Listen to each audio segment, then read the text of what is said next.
नमस्कार. आज 24 जानेवारी 2026 वार आहे शनिवार. लोकसत्ता आणि द हिंदू वृत्तपत्र विश्लेषणमध्ये आपलं स्वागत आहे. फ्रंट पेज, वारसा हेच आमचं खरं सोनं, PNGची ॲडव्हर्टाईज आहे. पण यामधून महत्त्वाचं काय आहे तर PNG या संस्थेचे सदिच्छादूत म्हणून रणवीर कपूर यांची नियुक्ती करण्यात आलेली आहे व वारसा हेच खरं आमचं सोनं अशा पद्धतीने ही टॅगलाईन त्यांनी दिलेली आहे. सरळ सेवेला हा प्रश्न विचारला जाऊ शकतो. पुढे चला. पुढची बातमी, वृत्तपत्र विक्रेता संघटनेचे अधिवेशन हिंगोलीत 26 आणि 27 जानेवारी रोजी विविध कार्यक्रम घेण्यात येत आहेत. पुढे चला.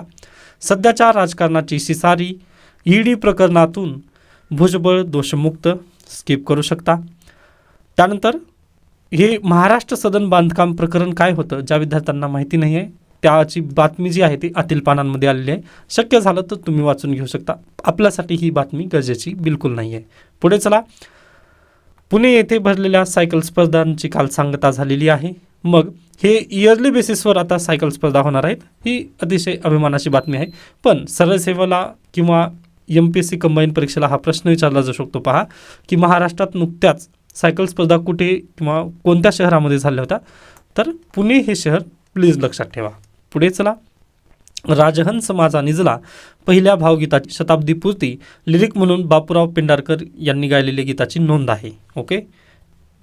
त्यानंतर औद्योगिक क्रांतीसाठी केंद्रे, WEFची महत्त्वपूर्ण घोषणा, भारतीय शहरांचाही यामध्ये सहभाग आहे असं काल त्यांनी म्हटलं आहे. नेक्स्ट आहे, विधानसभांसाठी प्रचाराचे बिगुल लागलेला आहे. केरळ तमिळनाडू दौऱ्यात मोदींची विरोधकांवर टीका चालू झालेली आहे. ओके. आता अगदीच पहा, केरळ, तमिळनाडू, वेस्ट बेंगाल. ओके, म्हणजे आता इलेक्शनचं वारं असणार आहे, त्यामुळे प्रत्येक बातमी आपल्यासाठी आता बिलकुल आवश्यकतेची असणार नाही. त्यामुळे निश्चितच ती पॉलिटिकल अँगलनी वगैरे पाहण्याची आपल्याला गरज नसते. पुढे चला. मागे पडण्याची हुरहुर, केरळ साहित्य महोत्सवात सुनीता विल्यम्स यांची कबुली. पहा, तब्बल 608 दिवस अंतराळात राहिलेल्या आणि नुकत्याच निवृत्त झालेल्या नासाच्या ज्येष्ठ अंतराळवीर सुनीता विल्यम्स यांनी आगामी चंद्र मोहिमेत सहभागी होत नसल्याची त्यांनी खंत व्यक्त काल केलेली आहे. त्यासोबतच त्यांनी बोलत असताना फोमोबद्दल एक चर्चा केली. पहा की मला पण फोमो होतो व UPSCने हाच प्रश्न विचारलेला होता, म्हणजे SCला आलेला होता फोमो. ओके. पहा, सध्याचं जे युग आहे ते डिजिटल युग आहे. मानव हा समाजशील प्राणी आहे, बरोबर. त्याला समाजात किंवा माणसांत राहायला नक्कीच आवडतं. पण ज्यावेळेस तो एकटा पडतो त्याला अतिशय म्हणजे काहीतरी गमवल्यासारखं वाटत असतं. ओके. किंवा आता आपण पहा, तुम्ही ज्यावेळेस स्टडी करता किंवा एखाद्या रूममध्ये तुम्ही फक्त एक रूम करून आहात व तुमचे मित्र वगैरे जे आहेत, कॉलेजचे फ्रेंड्स असतील किंवा शाळेचे मित्र वगैरे आहेत ना, ते अगदी दुसरीकडे आहेत व तुम्ही दुसऱ्या शहरामध्ये गेलात वगैरे, एकटे आहात व तुम्ही त्यांचं जेव्हा इंस्टाग्राम अकाउंट वगैरे पाहतात ते अतिशय मजा वगैरे करतायत व तुम्ही जर UPSC करत असाल तर अगदी यामध्ये खूप आपल्याला स्वतःला हे करून घ्यावं लागतं, म्हणजे आयसोलेट करून घ्यावं लागतं. तेव्हा आपलं कदाचित सिलेबस वगैरे पूर्ण होतं. मग ह्या सर्व गोष्टी पाहिलात ना तर तुम्हाला काय होतं की बा कुठेतरी आपण चुकत आहोत का किंवा आपल्यापासून काहीतरी दूर जात आहे अशी भावना होते. त्यालाच आपण फोमो म्हणतो, फिअर ऑफ मिसिंग आउट. काहीतरी आपल्यापासून सुटत चाललेलं आहे. व UPSCने याबद्दलच तुम्हाला प्रश्न विचारला होता की याबद्दल तुम्ही काय करा, 1200 शब्दांमध्ये निबंध लिहा. मग अगदी असे जे प्रश्न आहेत किंवा असे जे टॉपिक आहेत ना, यावर तुम्ही कसं मात करणार, तर यासाठी पहा तुम्हाला वाचन जास्त लागेल. वाचन जास्त लागण्यासाठी बुक रिव्ह्यू वगैरे इथं येत असतात. आता ते बुक रिव्ह्यू लगेच करून घेऊयात. पहा, पहिलं पुस्तक आहे जंगल वाटांवरचे रम्य धडे. हे पुस्तक आहे पहा, the Melghat trails, walking the wilds with us forester. Prakash Thosare सरांनी हे लिहिलेलं पुस्तक आहे. आता अगदी हा प्रश्न डायरेक्टली पण विचारला जाऊ शकतो की हे पुस्तक कोणाचं आहे म्हणून, कारण जे बुक आहेत, बुक आणि त्यांचं जे नाव आहे किंवा लेखकांचं जे नाव आहे ते आपल्या परीक्षेला बिलकुल येतात. त्यासाठी ही नावं लक्षात ठेवा. त्याच्यानंतर पहा, वाचनानंद इथे नाही आहे. त्यानंतर Mumbai, a million islands, Siddharth Bhatia सरांचं हा पुस्तक आहे. मग हे पण तुम्हाला लक्षात ठेवायचं व असं जेवढं जास्त तुम्ही वाचाल ना तेवढं तुम्हाला हे निबंधामध्ये मदत करणार आहे. पहा, त्यामुळे शक्य झालं तर तुमचं वाचन तुम्ही वाढवा. त्यावेळेसच तुम्ही हे अशा पद्धतीचे UPSCचे निबंध तुम्ही टॅकल करू शकाल. आणि तर पहा, रात्रातून वगैरे सर्व काही हे होणार नाही आहे. ओके. निबंध लेखन जे आहे ना ती प्रक्रिया आहे व तुम्ही जेवढं जास्त वाचाल ना तेवढं जास्त तुम्हाला ती अनुभवता येईल. ओके. त्यानंतर आपण पुढे जाऊयात. वायू प्रदूषणावरून संताप, मुंबई आणि नवी मुंबई आयुक्तांचे वेतन रोखण्याचा न्यायालयाचा इशारा.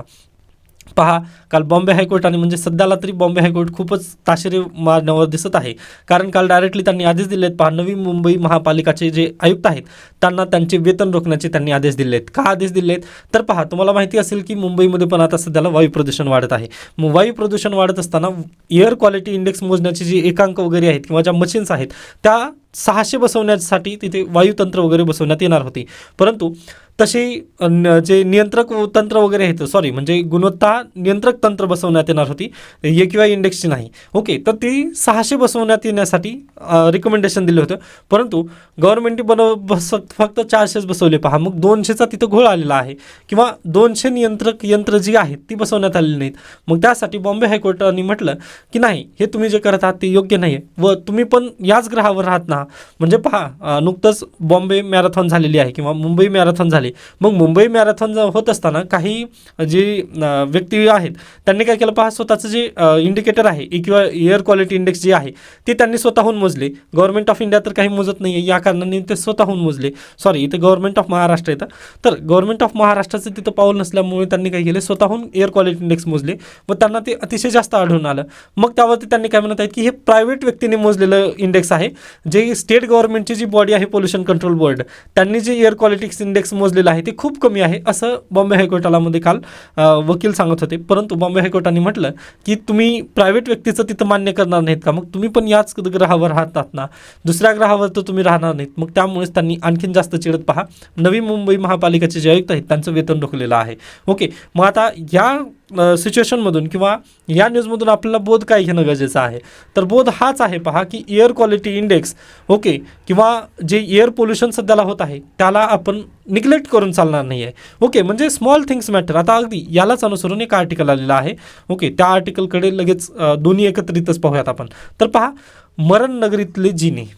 ओके, मरण नगरीतले जिने. नोएडातल्या तरुणाच्या मृत्यूसारखे अनेक प्रसंग घडूनही शासन व्यवस्थेची अनास्था काही कमी होत नाही, जीवापरी जीव जातच राहतात. आता अगदी जसं मुंबईमध्ये एअर क्वालिटी इंडेक्सबद्दल झालेलं आहे किंवा प्रायव्हेट व्यक्तीने जे काही केलं ते आम्ही मान्य करणार नाही, अगदी तसंच झालं. पहा, नोएडामधील, म्हणजे तुम्ही ती न्यूज पाहिलंच असाल की एका 27 वर्षीय तरुणाचं तिथं निधन झालं. ओके, मग तिथे पहा, अगदी NDRF, national disaster response force, ही देखील तिथे आलेली होती, पण त्यांनाही ते शक्य झालं नाही त्या तरुणाला वाचवणं. मग हे असं का झालं, तरुणाला वाचवणं आपण शक्य का, म्हणजे अशक्य तिथं का झालं, तर पहा, अगदी आपली जी लॅक ऑफ ट्रेनिंग वगैरे आहे ना, ती आपल्याला तिथं दिसून आली. फक्त लॅक ऑफ ट्रेनिंग नाही, तर लॅक ऑफ जे यंत्र आहेत ते पण आपल्याकडे त्या दिवशी नव्हते उपयोगी. म्हणजे तुम्ही आय थिंक एक साऊथचा मूवी आहे अशाच पद्धतीने, पहा, की जे जिल्हे असतील, आता आपले पण, म्हणजे तुम्ही जर रुरल एरियामध्ये राहतात ना, तर तुमच्या जिल्ह्याच्या तुम्ही ऑफिसला जाऊन एकदा जर व्हिजिट केला तर डिझास्टर मॅनेजमेंटच्या नावाखाली तिथं पण एक मजाक बनवून असलेलं असेल. म्हणजे अगदी आपल्याकडे तशा पद्धतीने यंत्र वगैरे तिथं ठेवण्यातच आले नाहीत. का ठेवण्यात आले नाहीत, तर अगदीच पहा, चलता आहे कल्चर. ओके, म्हणजे काय आवश्यकता आहे आता, जर अगदीच पहा ना तुम्ही, जी यंत्र म्हणजे मुंबईमधील एअर पोल्युशन कमी करण्यासाठी 600 यंत्रांची तिथं मागणी करण्यात आली होती, पण त्यांनी बसवलेत 400. ओके, व ज्यावेळेस बॉम्बे हायकोर्ट विचारत आहे त्यावेळेस त्यांनी काय म्हणत आहेत की नाही बसवले आम्ही, फक्त 200 तर कमी पडलेले आहेत ना. त्यानंतर पहा, ज्यावेळेस मॅरेथॉन चालत होती, मॅरेथॉनमध्ये प्रायव्हेट व्यक्तींनी काय केले, पहा, एअर क्वालिटी इंडेक्स चेक केले. मग त्यावेळेस बॉम्बे हायकोर्टामध्ये जे गव्हर्नमेंट ऑफ महाराष्ट्र आहे किंवा जे महानगरपालिका आहेत ते काय म्हणत आहेत की नाही, ते प्रायव्हेट व्यक्तींनी चेक केलं आहे, गव्हर्नमेंटनी ते चेक केलं नाही. म्हणजे अगदी प्रायव्हेट आणि गव्हर्नमेंटमध्ये काही तफावत असणार आहे का तिथे, कारण पहा, एअर क्वालिटी इंडेक्स आहे ते पर्यावरण आहे व दोघांना पण तिथं राहायचंच आहे ना. मग तुम्ही असे सिंपल उत्तर वगैरे तिथं कसं देऊ शकता. त्यामुळेच काल बॉम्बे हायकोर्टाने तसं जजमेंट पास केलं. पहा, मग इथं पण तेच आहे समस्या आपल्याकडे. नोएडामधील जी घटना घडली ना, त्यामध्ये लॅक ऑफ आपल्याला तिथे भरपूर गोष्टी समोर आल्या. डिझास्टर मॅनेजमेंटला आपण कशा पद्धतीने एक मजाक बनवलेला आहे हे आपल्याला कालच्या तेथील सिच्युएशनमधून समजून आलं. व पहा, अगदी मग शेवटी पहा, जो डिलिव्हरी बॉय आहे त्यांनी त्याला म्हणजे बाहेर काढलेला आहे. मग अगदी जर NDRFला ते शक्य नाही आहे, तर मग खूप मोठा तिथं प्रश्नचिन्ह निर्माण होतो की आपण फंड वगैरे तिथं का देत आहोत किंवा डिझास्टर मॅनेजमेंट आपण कंट्रोल कसं करणार आहोत. मग यासाठी तुम्ही ज्यावेळेस प्रशासनात जाणार आहात, जिल्हाधिकारी या नात्याने तुमच्याकडे भरपूर कार्य असतात. पहा, मग त्यातीलच एक आहे आपत्ती व्यवस्थापन. मग आपत्ती व्यवस्थापन तुम्ही कसं कराल, आपत्ती आल्यानंतर तुम्हाला व्यवस्थापन करायचं नाही आहे, तर आपत्ती येण्याच्या पूर्वीच आपल्याला ते संपूर्ण व्यवस्थापन असणं गरजेचं आहे. मग यासाठी तुम्ही मॉक ड्रिल वेळोवेळी घेणं अपेक्षित आहे. ओके, म्हणजे एखादी वेळेस तुमच्याकडे पूर येईल. आता अगदीच म्हणजे यावर्षीचीच घटना आहे. पहा, दरवर्षी किंवा 2015मध्ये लातूरला रेल्वेने पाणी आलेलं होतं, बरोबर आहे, पण 2025मध्ये म्हणजे अगदी तब्बल 10 वर्षानंतर लातूरलाच पूर आलेलं होतं. ओके, म्हणजे लातूरला त्या एरियामध्ये आलेलं नाही आहे, परंतु लातूर जिल्ह्यामध्ये. मग हे का झालं, तर अगदी पहा, आपत्ती व्यवस्थापन किंवा निसर्ग आपल्याला सांगून काही घटना होत नाहीत, त्यामुळेच त्याला ॲक्सिडेंट असं म्हणतात. मग त्यासाठी तुम्हाला सज्ज असणं गरजेचं आहे. मग डिझास्टर मॅनेजमेंटमध्ये किंवा तुम्ही जेव्हा जिल्हाधिकारी असतात त्यावेळेस तुमच्या मॉक ड्रिल असणं गरजेचे आहेत. त्यानंतर जे डिझास्टर मॅनेजमेंटची जी टीम आहेत त्यांच्यावरती तुम्ही म्हणजे त्यांची जी यंत्र आहे ती अगदी बरोबर चालत आहेत का हे सर्व तुम्हाला ड्रिलमध्ये वगैरे ते पाहून घ्यायचं आहे. ओके, मग अगदी पहा स्मॉल थिंग्स मॅटर, एक पुस्तक पण आहे स्मॉल थिंग्स मॅटर, UPSCचे माझे चेअरमन आहेत, आता मला नाव लक्षात येत नाही आहे, परंतु शक्य झालं ना तर ते पुस्तक तुम्ही नक्की वाचा. इथिक्समधल्या केस स्टडी तुम्हाला नक्कीच ते म्हणजे सॉल्व करण्यासाठी खूप मदत करतील पाहते त्या पुस्तकातून. आता आय थिंक ते फ्लिपकार्टवरती अवेलेबल आहे किंवा नाही मला ते चेक करावं लागेल, परंतु स्मॉल थिंग्स मॅटर तुम्ही एकदा प्लीज हे पुस्तक वाचा. इथिक्सला सुरुवात करण्यापूर्वी स्मॉल थिंग्स मॅटर हे पुस्तक तुम्ही रीड करा, हे माझं रेकमेंडेशन मस्ट आहे. पहा ओके, स्मॉल थिंग्स मॅटर, कारण सिंपल गोष्टी असतात आपण त्याकडे लक्ष देत नाही. आता अगदी फक्त एक नोएडामधील हे नाही आहे तर आपल्याकडे भरपूर घटना आहे, तिथं मुंबईच्या भरपूर घटना दिल्यात जे की आता आवश्यकतेचं नाही आहे, म्हणजे ह्या संपूर्ण तुम्हाला लिहिता येणार नाहीत एक्झाममध्ये, त्यामुळे मी याला स्किप करत आहे. बाकी पहा तुम्ही जर वाचलात ना तुम्हाला ही संपूर्ण गोष्टी समजून येणार आहेत. शक्य झालं तर तुम्ही आजचं हा न्यूजपेपर तुम्ही नक्की वाचून घ्या, कारण मी भरपूर होमवर्क तुम्हाला आज देणारच आहे. ओके, त्याच्यानंतर पुढे चला उद्योगाचे घरी स्किप करू शकता. पुढचं आहे इस्लामिक नेटोसाठीच्या हालचाली भारतासाठी किती चिंताजनक. तुम्हाला माहितीच असेल आपण ज्यावेळेस ऑपरेशन सिंदूर राबवलं त्याच्यानंतर सिंदूर राबवल्यानंतर अगदी पहा पाकिस्तानला कोणी मदत केलं, चायनानी मदत केलं, त्यानंतर टर्कीनी मदत नक्कीच केलेलं आहे. मग ऑपरेशन सिंधूर झाल्यानंतर किंवा ऑपरेशन सिंधूर दरम्यान इंडियाच्या सोबतीने अगदी तशा पद्धतीने टेररिझमला त्यांनी सर्व देशांनी कंडेम केलं, परंतु इंडियाच्या पाठीमागे जास्त जेवढ्यांकडून आपल्याला अपेक्षा होती तेवढे देश तिथं उभा राहिले नाहीत. मग ऑपरेशन सिंधूर नंतर पहा पाकिस्तान अगदी USA कडे जाऊन बसला, बरोबर आहे. यासोबतच पहा पाकिस्तानला ज्यांनी मदत केली होती टर्की, त्याच्यानंतर चायना, त्याच्यानंतर सौदी अरेबियासोबत त्यांनी काय केलेले आहेत पहा ॲग्रीमेंट केलेले आहेत. टर्की, चायना आणि सौदी अरेबिया, त्यापैकी पहा सौदी अरेबिया आणि टर्कीसोबत त्यांचे ॲग्रीमेंट असे झालेले आहेत की जर तुमच्यावरती कुणी हल्ला जर केलेला असेल पाकिस्तानवरती तर त्याला प्रत्युत्तर कोण देणार आहे, टर्की किंवा सौदी अरेबिया. म्हणजे पाकिस्तानवरती हल्ला झाला ना तर सौदी अरेबियावरती पण हल्ला झालेला आहे असं आम्ही कन्सिडर करू. जसं अमेरिकेचं नेटो आहे, नेटोमध्ये काय म्हटलं जातं तर नेटोचे जेवढे राष्ट्र आहेत त्या राष्ट्रांवरती कोणत्याही एखाद्या राष्ट्रावरती जर कोणी हल्ला केलेला असेल तर त्याचं प्रत्युत्तर सगळे राष्ट्र मिळून तिथे देतील. अगदी तशा पद्धतीने हे पाकिस्तानने काय केलेलं आहे पहा, अगदी त्यांचं इस्लामिक नेटो त्यांनी केलेलं आहे तुम्ही म्हणू शकता. मग याला प्रत्युत्तर म्हणून आपण काही स्टेप्स उचलू शकतो का तर पहा नुकतंच 19 जानेवारी रोजी संयुक्त अरब अमिरात म्हणजे UAEचे अध्यक्ष आले होते. आता त्यांचं नाव खूप मोठं आहे त्यामुळे मी शॉर्टमध्ये घेण्याचा प्रयत्न करेन. शेख मोहम्मद आले होते पहा. मग UAEचे जे अध्यक्ष आले होते आता अगदी त्यांना पण गरज आहे पहा बायलॅटरलची.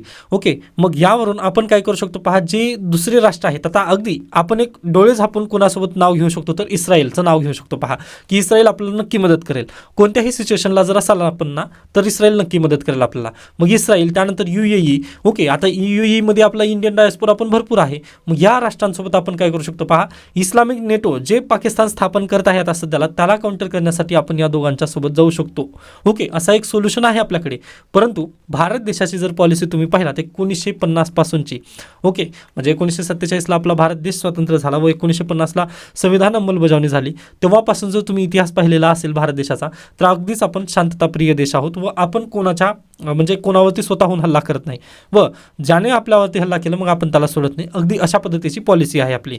मग या नात्याने जर तुम्ही पाहिलात किंवा आपली जी फॉरेन पॉलिसी पूर्वीपासूनची आलेली आहे याला थोडंसं हे साजेसं नाही आहे, कारण आपण कधीही मिलिटरी लेवलवरती बायलॅटरल ॲग्रीमेंट केलेले नाही आहेत. आपण ट्रेड लेवलवरती बायलॅटरल ॲग्रीमेंट केलेले आहेत, पण मिलिटरी लेवलवरती आपले एकही बायलॅटरल ॲग्रीमेंट नाही आहेत. मग याच कारणानिमित्त आता जर आपल्याला पॉलिसी चेंज करावी लागेल तर थोडंसं आपले जी पूर्वीपासूनची जी फॉरेन पॉलिसी चालत आली आहे त्याला चेंज करावे लागतील इथे. मग पहा आता हे प्रायव्हेट व्यक्तींनी लिहिलेले आर्टिकल आहेत त्यामुळे आपण याला मान्यता न देता डायरेक्टली गव्हर्नमेंट ऑफ इंडियाचे ऑफिशियल स्टेटमेंट वगैरे येऊ द्यात, मग त्यावेळेस आपण चर्चा करूयात. फक्त एवढं लक्षात घ्या की आपण असं पण करू शकतो, म्हणजे ज्यावेळेस इंटरव्ह्यूमध्ये विचारले ना तुम्हाला तर असं करता येईल का तर बिलकुल यस आपण करू शकतो, कारण इस्रायलवरती आपला भरोसा आहे, त्यानंतर रशियावरती देखील आपला भरोसा नक्की आहे तिथे. डन. आय होप हा आर्टिकल पण तुम्हाला आता समजलेला असेल. त्याच्यानंतर पुढे चला, म्हणजे सध्याला पहा डोनाल्ड ट्रम्प यांच्यामुळे खूपच इंटरनॅशनल रिलेशनची बातम्या येत आहेत.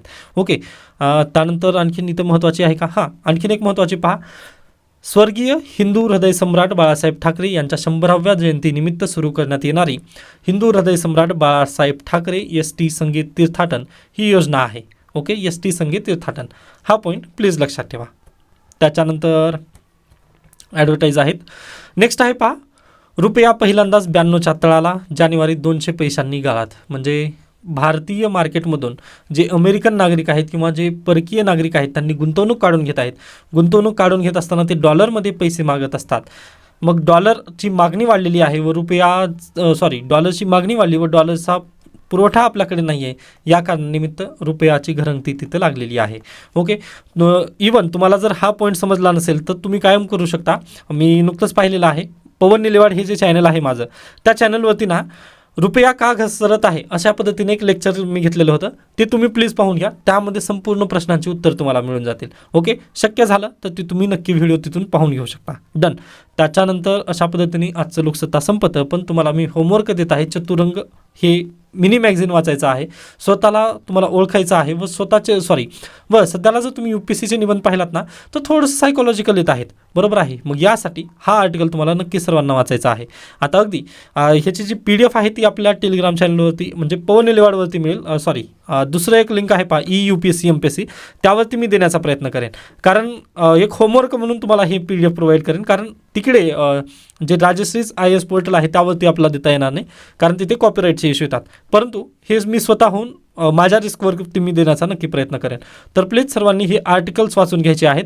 आता यामध्ये गिरिजा ओक मॅमचं ज्यावेळेस इंटरव्ह्यू झालं व त्यांना पहा अगदीच रातातून जी हे मिळाली म्हणजे फेमस झालेल्या होत्या त्या, मग त्याबद्दलचा पण हा आर्टिकल आलेला आहे. व आता पहा, त्यांनी फेमस झाल्यात ते चांगली गोष्ट आहे, परंतु त्यांच्या नजरेतून जर तुम्ही पाहिला तर म्हणजे दुसरे पण इश्यू त्यांच्यासाठी अराईज झाले.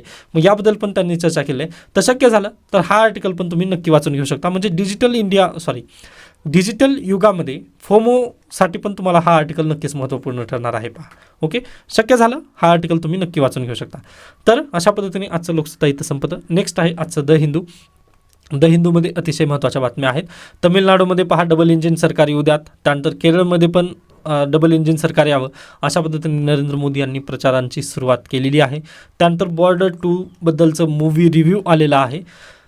ते आपल्यासाठी गरजेचं नाही, पण इंग्लिश इम्प्रूव्ह करण्यासाठी जर तुम्ही वाचणार आहात ना तर नक्की वाचू शकता, त्यात काही शंका नाही आहे. नेक्स्ट आहे delimitation after 2027 redrawing power in India. आर्टिकलला डिस्कस करण्यापूर्वी थोडंसं युरोपियन युनियन आणि इंडिया यांचं जे फ्री ट्रेड ॲग्रीमेंट होणार आहे त्याबद्दल चर्चा करूयात आपण. तर पहा, FTA म्हणजेच काय, फ्री ट्रेड ॲग्रीमेंट. मग 2007 पासून आपण युरोपियन युनियनसोबत फ्री ट्रेड ॲग्रीमेंट करण्याचा प्रयत्न करत आहोत, पण ते होत नाही आहे. शक्य का होत नाही आहे तर त्याचं नेमकं कारण आहे पहा, आपले आणि त्यांचे रूल्स. आता युरोपियन युनियन म्हटल्यानंतर आपल्याला काय लक्षात आठवतं तर यांचे रूल्स आणि रेग्युलेशन्स यांचे खूप तिखट आहेत. ओके, म्हणजे यांनी पहा जी ॲपल कंपनी आहे जी आयफोन विकते त्यांनी सांगितलेलं होतं की जे आयफोन्स आहेत त्या आयफोनमध्ये तुम्ही लाईटनिंग केबलचा यूज न करता Type-C केबल कंपल्सरी लावायचे आहेत. व जे मॅकबुक आहे त्याला पण Type-Cच केबल येत आहेत पहा. त्याचं नेमकं कारण काय आहे तर त्यांनी काय म्हटलं की एक पोर्ट आणि म्हणजे एक जर आपण ॲडॅप्टर घेतलं ना चार्जिंग करण्यासाठी, Type-Cचं जर तुम्ही ॲडॅप्टर आणि तशा पद्धतीने चार्जिंग केबल घेतलं तर त्यामुळे वेस्ट होऊ नये. ओके, वेस्ट जनरेट होऊ नये व एक केबल जे आहे ते सगळ्या मोबाईलसाठी युनिफॉर्म किंवा युनिव्हर्सिटी तिथं यावी, म्हणजे युनिव्हर्सल तिथं व्हावं चार्जिंग ॲडॅप्टर, यासाठी त्यांनी पहा हा निर्णय घेतला. व ॲपल मॅन्युफॅक्चरिंग कंपनीला पण पुन्हा काय करावं लागलं पहा, त्यांना Type-C मध्ये यावं लागलं. तेव्हापासून पहा iPhone 15 पासून त्यांनी काय केलं आहेत तर Type-C त्यांनी इम्प्लिमेंट केले.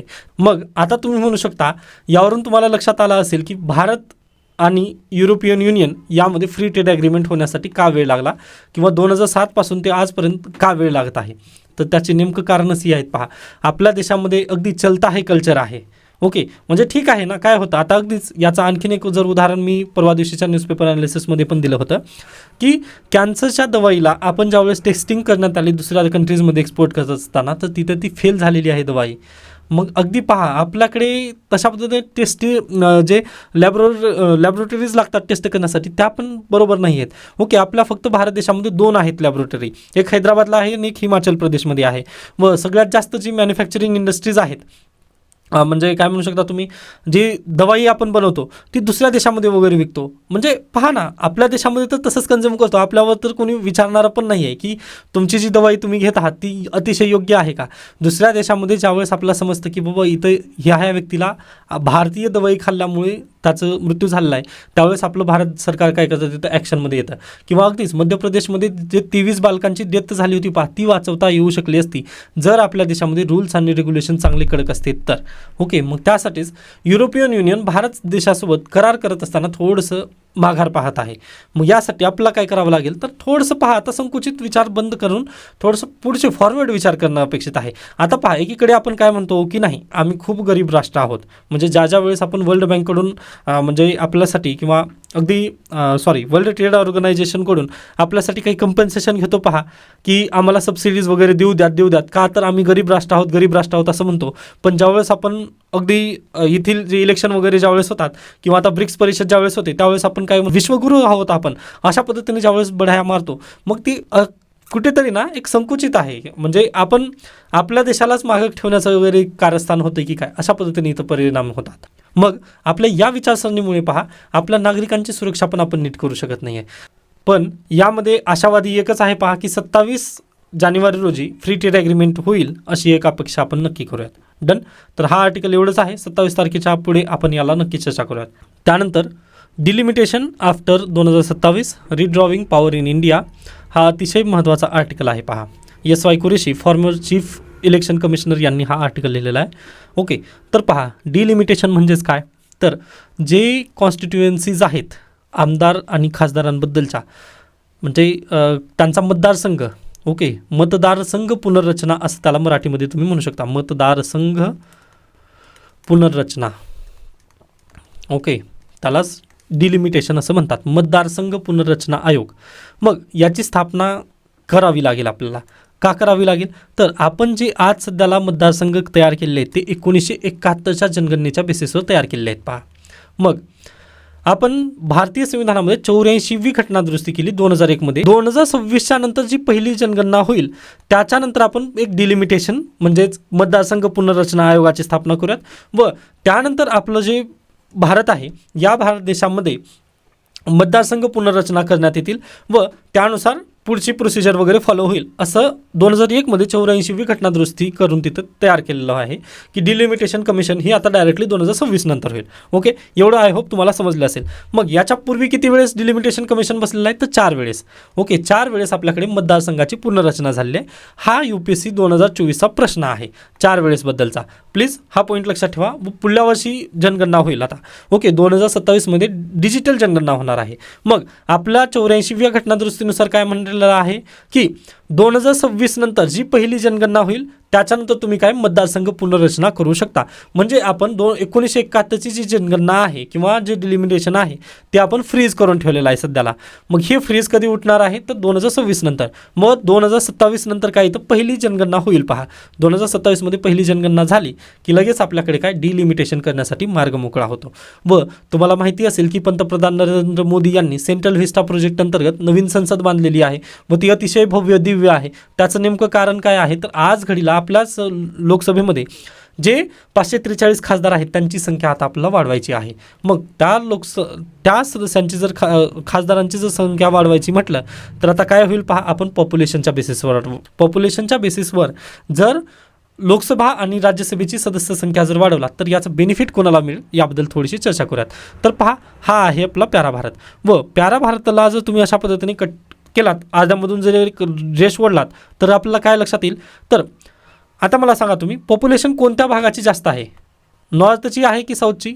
तर आय होप तुम्हाला उत्तर गॉट झाला असेल, म्हणजे तुम्हाला उत्तर लगेच आलं असेल लक्षात. इथं आहे UP, इथं आहे बिहार, इथं आहे राजस्थान, इथं आहे मध्य प्रदेश.